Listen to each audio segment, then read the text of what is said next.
Welcome friends to another lesson at Educator.com in Intermediate C++. Today we're going to look at input-output a little bit more detailed than when we looked at it in the introductory class. So in case you've been doing C++ or taking the introductory class or doing other programming languages, what C++ uses are streams of bytes for both input and output. This is from the Unix and C legacy. Input and output are just considered streams of bytes in almost any instance, any case you can think of. Which, well, we're just sending bytes out, we're getting bytes back, and how you put those bytes together is up to the application and the devices. So we'll review the class hierarchy in input-output. And we'll look at briefly at the buffer class hierarchy, but we don't really use the buffer class that much except to know that they're there. Now the iOS base is the base class for all input-output streams in C++, and it has class attributes. It's got some formatting methods, state information. Then we have the iOS subclass, which is derived from iOS base, and all the other input-output streams are derived from iOS. So it adds some members and some functions. It adds a few more things you can do with input-output. Now we've got our input classes, which is iStream, ifstream. Now, of course, iStream is an input stream. if is an input file stream. And then we have an input string stream. We can actually do input in and out to an actual string. So it's as if it was an external device, but it's not an external device. It's actually an internal string, which lets you do some of the formatting that it normally does for input and output to devices. You can do that formatting to a string. Of course, we got output classes. OStream, where there's an I, there's an O. Output file stream, ofstream, and ostring stream. There's also an IO stream, which inherits from both input and output. And we have some status bits that allow us to detect errors. Or if the system detects an error, it will set one of the status bits to say, hey, something happened. You can use those status bits for parsing, but there is some cautions that we will talk about. We'll talk about using the string stream for input-output to a string. And we'll talk about how and when to flush those buffers. Buffers are used in just about all input-output because it's more efficient that way. The application can just put a few bytes at a time, a few bytes at a time.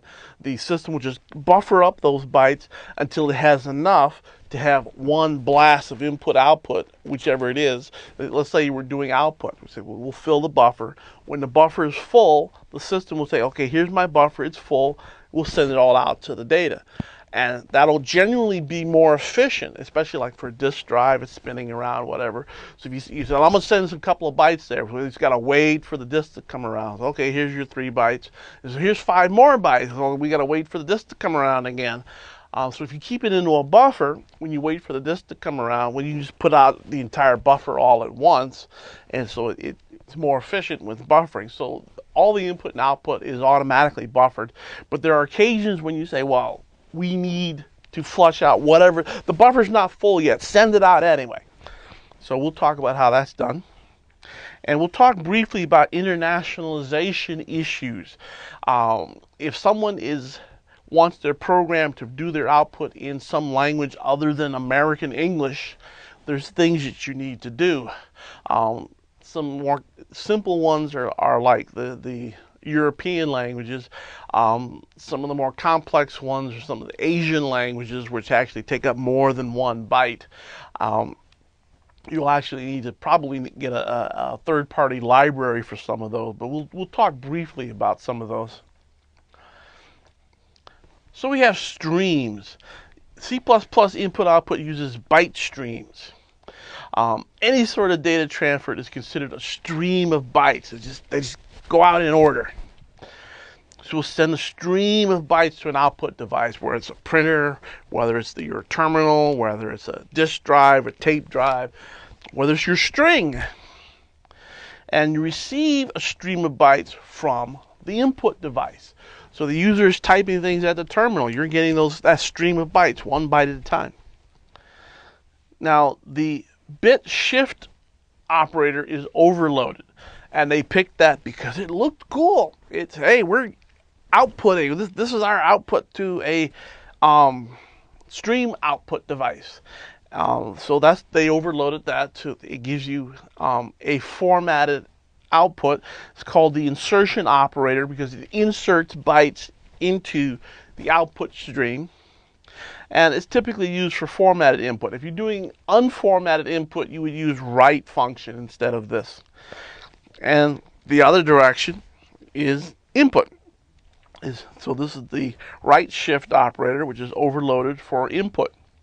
And it's called the extraction operator, which extracts data from the stream of data coming in. And again, that's used for formatted input.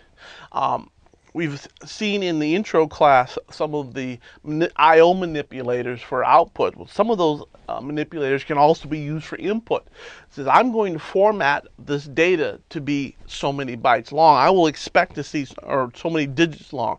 I'm going to expect to get so many digits in my input.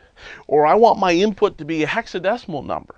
So you would put your hex in your input stream so that the stream processor knows, oh, I'm supposed to parse this data as if it was a hexadecimal number or an octal number, etc.